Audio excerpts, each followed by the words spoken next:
நண்பர்கள் அனைவருக்கும் இனிமையான சித்திரை புத்தாண்டு நல்வாழ்த்துக்கள். இந்த புது வருஷத்தில் நீங்கள் எடுக்கிற முயற்சிகள் எல்லாமே உங்களுக்கு வெற்றியை கொண்டு வரட்டும். கடந்த 24 மணித்தியாலங்களாக சர்வதேச அளவில் ஒரு உச்சகட்ட பதற்றமும் பரபரப்பும் ஏற்பட்டிருக்கு. அதுக்கான காரணம் என்னன்றதை நீங்கள் சில நேரங்களில் சில செய்திகளில் பார்த்துருக்க முடியும்.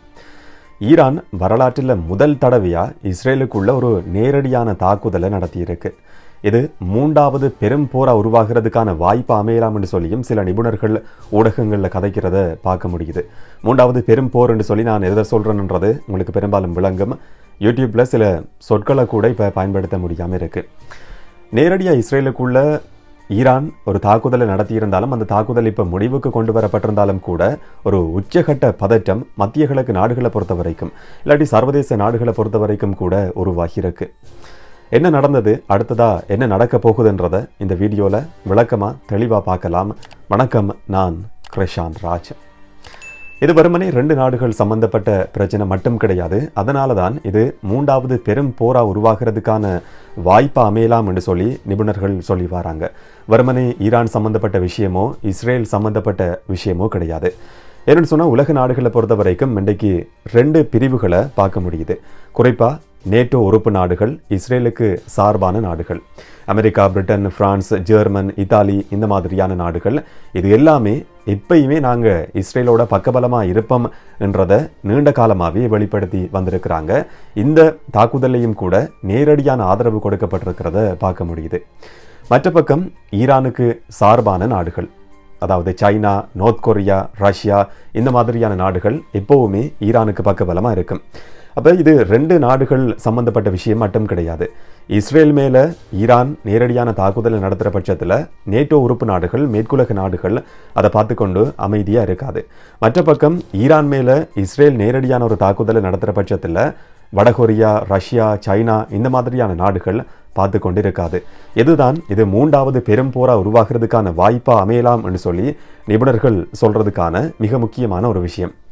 வரலாற்றை பொறுத்த வரைக்கும் கடந்த காலங்களில் ஈரானும் இஸ்ரேலும் நேரடியாக மோதிக்கொண்டது கிடையாது. ஈரான் இந்த மாதிரியான ஒரு நேரடி தாக்குதலை இஸ்ரேலுக்குள்ளே நடத்தினது கிடையாது. இதுதான் வரலாற்றில் முதல் சந்தர்ப்பம். இதுக்கான அடிப்படையான காரணம் எங்கிருந்து அமையுதுன்னு சொன்னால், ஏப்ரல் 1ஆம் தேதி சிரியாவில் டமஸ்கஸில் நடந்த சம்பவம். அங்கே இருக்கிற ஈரான் தூதரகம் மேலே ஒரு மிகப்பெரிய தாக்குதல் நடத்தப்படுது. இதில் 2 ஜெனரல்கள், இராணுவ ஆலோசகர்கள் உட்பட 13 பேரோட உயிர்கள் காவு கொள்ளப்பட்டிருந்தது. இது மிகப்பெரிய ஒரு கோபத்தை ஈரானுக்கு உருவாக்கி இருந்தது. இந்த தாக்குதலை இஸ்ரேல் தான் நேரடியாக நடத்தியிருக்குன்னு சொல்லி ஈரான் குற்றம் சாட்டினாலும் கூட மற்ற நாடுகளோட கருத்துக்களுக்கு எங்களால் பதிலளிக்க முடியாது என்று சொல்லி இஸ்ரேல் இப்போ வரைக்கும் சொல்லி வருது.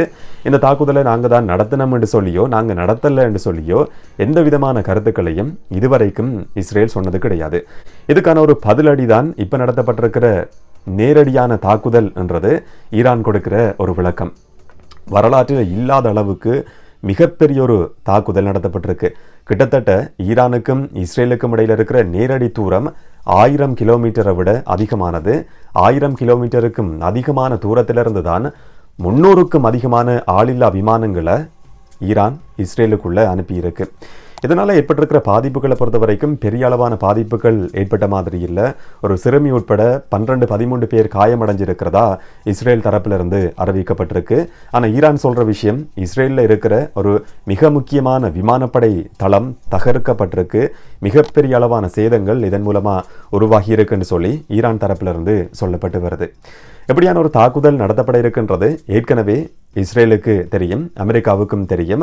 அதை எதிர்கொள்றது எப்படி என்று சொல்லி ஏற்கனவே திட்டங்கள் எல்லாம் வகுக்கப்பட்டிருந்தது. ஒன்று மேற்குலக நாடுகளோட உதவியை இஸ்ரேல் பெற்றுக்கொள்றதுன்றது. மற்றது ஏற்கனவே நமக்கெல்லாம் தெரியும், இஸ்ரேல்கிட்ட இருக்கிற அயன்டோம் சிஸ்டம். அயன்டோம் சிஸ்டமை ஈரானுக்கு சார்பான ஹக்கர்ஸ் குழு ஹக் பண்ணியிருக்கின்ற செய்திகள், வதந்திகள் வெளியாகியிருந்தாலும் கூட அது ஹக் பண்ணப்படலை. இந்த சந்தர்ப்பத்திலையும் கூட அயன்டோம் தான் இஸ்ரேலை பாதுகாத்திருக்கின்றத செய்திகளிலிருந்து விளங்கி கொள்ளக்கூடிய மாதிரி இருக்கு. குறைஞ்ச அளவு சேதம் தான், 300க்கும் அதிகமான ஆளில்லா விமானங்கள் அனுப்பப்பட்டிருந்தாலும் எதிர்பார்த்ததை விட குறைஞ்ச அளவு சேதம்தான் ஏற்பட்டிருக்கிறதாவும் சர்வதேச அளவில் சொல்லப்பட்டு வருது. இந்த சம்பவம் ஏன் மிக முக்கியமான சம்பவமாக பார்க்கப்படுதுன்னு சொன்னால், நேரடியாகவே 7, 8, 9 நாடுகள் இதோட சம்மந்தப்பட்டிருக்கிறத பார்க்க முடியுது. குறிப்பாக ஈரான்லேருந்து மட்டும் கிடையாது, ஈரான்லேருந்து ஈராக்ல இருந்து, லெபனான்ல இருந்து, இந்த மாதிரியான சில நாடுகள்ல இருந்தும் கூட இஸ்ரேல் மேல நேரடியான தாக்குதல் நடத்தப்பட்டிருக்கு. இந்த தாக்குதலை முறியடிக்கிறதுக்காக அமெரிக்க போர் விமானங்கள் நேரடியாகவே பயன்படுத்தப்பட்டிருக்கு. பிரிட்டன்ட போர் விமானங்களும் சிரியாவுக்கும் ஈரானுக்கும் ஈராக்குக்கு மேலேயும் கூட பறந்திருக்கிறதாவும் தகவல்கள் வெளியாகியிருக்கு. இன்னும் ஒரு பக்கம் பிரான்ஸிட போர் விமானங்களும் கண்காணிப்பு நடவடிக்கைகளில் ஈடுபட்டிருக்கின்ற தகவல்களும் வெளியாகியிருந்தது. ஈரானிலிருந்து அனுப்பப்பட்ட ஆளில்லா விமானங்களை பிரான்ஸ் விமானங்கள் சுட்டு வீழ்த்தியிருக்கா இல்லையான்றது சம்பந்தமான தெளிவான பதில் கிடையாது. ஏனென்றா இது எல்லாமே நேட்டோ உறுப்பு நாடுகள். நேட்டோவை பொறுத்த வரைக்கும் ஒரு நாட்டிட இராணுவம் மேல தாக்குதல் நடத்தப்பட்ட பட்சத்தில் மற்ற எல்லா நாடுகளும் 32 நாடுகளும் அந்த நாட்டுக்கு ஆதரவாக போராட வேண்டியிருக்கும். இதுதான் இதில் இருக்கிற மிக முக்கியமான ஒரு விஷயம். ஈரான் 300க்கும் அதிகமான ஆளில்லா விமானங்கள் அனுப்பி இந்த தாக்குதல் இப்போ முடிவுக்கு கொண்டு வரப்பட்டிருந்தாலும் கூட அந்த பதற்றம்ன்றது இதுவரைக்கும் தனியாமல் இருக்கு. எப்போ வேணும்னாலும் இதுக்கான ஒரு பதிலடியை இஸ்ரேல் நடத்தலாம் என்று சொல்லி எதிர்பார்க்கப்படுது. அப்படி எந்த நேரத்திலையும் எந்த வகையிலையும் பதிலடி கொடுக்கறதுக்கான அனுமதியை இஸ்ரேலோட போர் கேபினட் போர் அமைச்சரவை கொடுத்திருக்கின்ற செய்திகள் கூட வெளியாகியிருக்கு.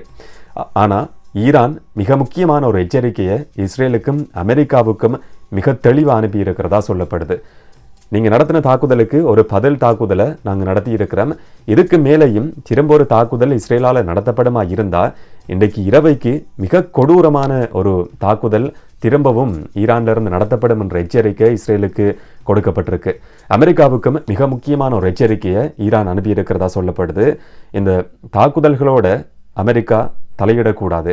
அமெரிக்கா தலையிடுற பட்சத்தில் இந்த பிராந்தியத்தில் அதிகமான அமெரிக்க இராணுவ தளங்கள் அமைக்கப்பட்டிருக்கு. இந்த தளங்கள் மேலே மிக முக்கியமான கொடூரமான தாக்குதல்கள் நடத்தப்படும் என்ற எச்சரிக்கையை அமெரிக்காவுக்கு ஈரான் நேரடி அனுப்பியிருக்கிறதையும் பார்க்க முடியுது. இந்த தாக்குதலுக்கு நேட்டோ உறுப்பு நாடுகள் அமெரிக்கா, பிரிட்டன், UK, பிரான்ஸ் இந்த மாதிரியான நாடுகள் கடுமையான கண்டனத்தை பதிவு செஞ்சிருக்கிறத பார்க்க முடியுது. இன்னும் ஒரு பக்கம் சைனாவும் ரஷ்யாவும் இந்த பிரச்சனையை ராஜதந்திர ரீதியில் பேச்சுவார்த்தை நடத்தி முடிவுக்கு கொண்டு வரணும் என்று சொல்லி நாங்கள் எதிர்பார்க்கிறதா 2 நாடுகளும் சொல்லியிருக்கிறத பார்க்க முடியுது. மத்திய கிழக்கில் ஏற்பட்டிருக்கிற பதற்றம் தணிக்கப்படணுமா இருந்தால் அது ராஜதந்திர ரீதியில் தான் முடிவுக்கு கொண்டு வரப்படணும் என்று சொல்லி சைனாவும் ரஷ்யாவும் சொல்லியிருக்கு. 2 தரப்புமே அமைதி காக்கணும் என்ற விஷயத்தை தான் ஈரானுக்கு சார்பாக இருக்கிற இந்த 2 நாடுகளும் சைனாவும் ரஷ்யாவும் இப்போ வரைக்கும் சொல்லி வாரதை பார்க்க முடியுது. ஏற்கனவே ஐக்கிய நாடுகள் பாதுகாப்பு பேரவையில் ரஷ்யா ஒரு தீர்மானத்தை கொண்டு வந்திருந்தது. ஈரான்ட டமஸ்கஸில் இருந்த தூதரகத்துக்கு நடத்தப்பட்ட தாக்குதலை கண்டிக்கிறதுக்கான ஒரு தீர்மானத்தை ரஷ்யா கொண்டு வந்திருந்தாலும் அந்த தீர்மானத்துக்கு அமெரிக்கா, பிரிட்டன், பிரான்ஸ் இந்த மாதிரியான நாடுகள் எதிர்ப்பு தெரிவிச்சிருந்ததை பார்க்க முடிஞ்சுது. எப்படியான ஒரு பின்புலத்தில் தான் இந்த தாக்குதல் நடத்தப்பட்டதுக்கு பிறகு இப்போ தெஹ்ரானில் இருக்கிற ஈரானில் இருக்கிற மேற்குலக நாடுகளோட தூதுவர்களை ஈரான் வெளிவிவகார அமைச்சு அழைச்சிருக்கு. கடுமையான கண்டனங்கள் அவங்கள்ட்ட பதிவு செய்யப்படலாம் என்று சொல்லி எதிர்பார்க்கப்படுது.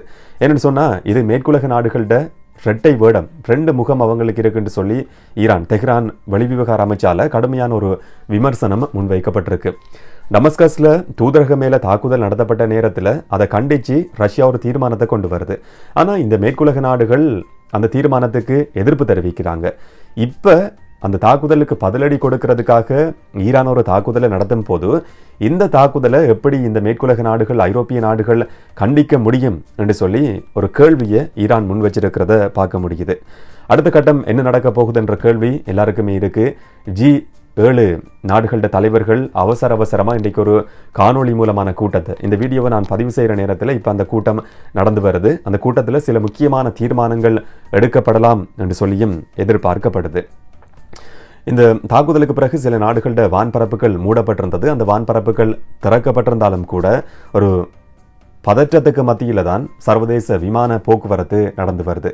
சில விமான சேவைகள் இந்த பதற்றம் ஏற்பட்டிருக்கிற நாடுகளோட வான்பரப்பை பயன்படுத்தாமல் சுற்றி பயணிக்கிறதன் மூலமாக தாமதம் ஏற்படுறதா சொல்லப்படுது. அதே நேரத்தில் சில விமான சேவைகளை ரத்து செஞ்சிருக்கிறதாவும் செய்திகள் வெளியாகியிருக்கு. அடுத்த கட்டம் என்ன நடக்கும் என்ற கேள்விக்கான பதில் எல்லாமே இஸ்ரேலோட பதிலடியை பொறுத்து தான் தங்கியிருக்கு. இஸ்ரேல் பிரதமர் பெஞ்சமின் நெட்டன்யாகுவை பொறுத்த வரைக்கும் அவரோட மிக முக்கியமான எதிரி ஈரான், முதன்மையான எதிரி ஈரான் நடத்தியிருக்கிற தாக்குதலுக்கு இஸ்ரேல் எப்படி ரியாக்ட் பண்ண போது, பதிலடி கொடுக்கப்படுமா இல்லையான்ற கேள்வியில தான் அடுத்து என்ன நடக்கும் என்ற எல்லாமே தங்கியிருக்கு. ஈரானுக்கு ஒரு நேரடியான தாக்குதலை இஸ்ரேல் நடத்துமாயிருந்தா அதுக்கான பதிலடி உடனடியாகவே கொடுக்கப்படும், இன்றைக்கு இரவே பதிலடி கொடுக்கப்படும் என்ற எச்சரிக்கையை ஈரான் ஏற்கனவே வெளிப்படுத்தி இருக்கு. இன்னும் ஒரு பக்கம் இது மிகப்பெரிய அவமானமாக கூட பெஞ்சமின் நெட்டன்யாகுவால் பார்க்கப்படலாம். ஏன்னு சொன்னால் ஈரான் மிக முக்கியமான ஒரு எதிரி. அங்கே இஸ்ரேலை பொறுத்த வரைக்கும் கடுமையான எதிர்ப்பு பெஞ்சமின் நெட்டன்யாகுவுக்கு வெளிப்படுத்தப்பட்டு வார பின்புலத்தில் தான் இந்த தாக்குதலும் நடத்தப்பட்டிருக்கு. அவரோட செல்வாக்கு படிப்படியாக குறைஞ்சு கொண்டு போகிற பின்புலத்தில் ஈரானுடைய தாக்குதலுக்கு பதிலடி கொடுக்காம பின்வாங்குவாரா இருந்தால் இன்னும் அவருடைய செல்வாக்கு குறைவடையலாம் என்று சொல்லியும் சர்வதேச நிபுணர்கள் ஊடகங்களில் கதைக்கிறதையும் பார்க்க முடியுது. எல்லாமே தங்கியிருக்கிறது இஸ்ரேல் அடுத்து எடுக்க போகிற தீர்மானத்தில் தான். அவங்க எடுக்க போகிற தீர்மானம் என்னன்றது தான் முக்கியமானது. ஆனால் ஈரானை பொறுத்த வரைக்கும் மிக முக்கியமாக சொல்லக்கூடிய ஒரு விஷயம், எங்களுடைய தூதரகம் மேலே தாக்குதல் நடத்தப்பட்டிருந்தது, அந்த தாக்குதலுக்கான பதிலடியை நாங்கள் கொடுத்துருக்கிறோம், இதோட இந்த கதை முடிஞ்சுது. இதுக்கு பிறகு இன்னும் தாக்குதல் நடத்தப்படுமா இருந்தால் இதை விட கொடூரமான தாக்குதலை எங்களால் நடத்த முடியும். அதுக்கான ஒரு சின்ன உதாரணம் தான் இந்த 300க்கும் அதிகமான ட்ரோன்கள் 1000 கிலோமீட்டர்களை தாண்டி அனுப்பப்பட்டதுன்றது. ஏன்னு சொன்னால் இஸ்ரேலில் ஒரு மிகப்பெரிய சேதத்தை ஏற்படுத்துறது ஈரானுடைய ஒரு நோக்கம் கிடையாது. நேட்டோ உறுப்பு நாடுகளுக்கும் அந்த உறுப்பு நாடுகளோட ஆதரவோடு செயற்படுற இஸ்ரேலுக்கும் மிக தெளிவான ஒரு செய்தியை சொல்ல வேண்டிய தேவைதான் ஈரானுக்கு இருந்தது. எங்களால் 1000 கிலோமீட்டர்கள் தாண்டியும் நேரடியான ஒரு தாக்குதலை நடத்த முடியும்ன்றது. இந்த ட்ரோன்கள் ஆளில்லா விமானங்கள் இஸ்ரேலில் போய் சேர்றதுக்கு பல மணித்தியாலங்கள் ஆகியிருந்தது. அதுக்குள்ள அவங்களால தடுக்கிறதுக்கான முயற்சிகள் எடுக்க முடியும்ன்றது ஈரானுக்கு ஏற்கனவே தெரியும். இதனால் அதிகமான சேதங்கள் ஏற்படாதுன்றதும் ஈரானுக்கு ஏற்கனவே தெரியும். அப்படி இருந்தும் ஈரானுக்கு இருந்த ஒரே ஒரு தேவை, ஒரு தெளிவான செய்தியை மேற்குலக நாடுகளுக்கும் இஸ்ரேலுக்கும் சொல்ல வேண்டியது மட்டும்தான். அந்த செய்தி இப்போ தெளிவாக சொல்லப்பட்டிருக்கு. இதுக்கு பிறகும் இஸ்ரேல் திரும்ப ஒரு தாக்குதலை நடத்துமாயிருந்தா இது மிகப்பெரிய ஒரு பதற்றத்தை அந்த பிராந்தியத்தில் மட்டும் கிடையாது, சர்வதேச அளவிலேயே ஏற்படுத்தலாம். 3வது பெரும் போரா இது உருவாகுமா இல்லையான்றது இஸ்ரேல் எடுக்க போகிற தீர்மானத்தில் தான் தங்கியிருக்குன்னு சொல்லி நிபுணர்கள் சொல்கிறத பார்க்க முடியுது. என்ன நடக்குதுன்றதை பொறுத்திருந்து பார்க்கலாம். இதை பற்றி நீங்கள் என்ன நினைக்கிறீங்கன்றதை கமெண்டில் பதிவு செய்யுங்க. இன்னும் ஒரு வீடியோவில் இன்னும் ஒரு தகவலோடு சந்திக்கலாம். வணக்கம்.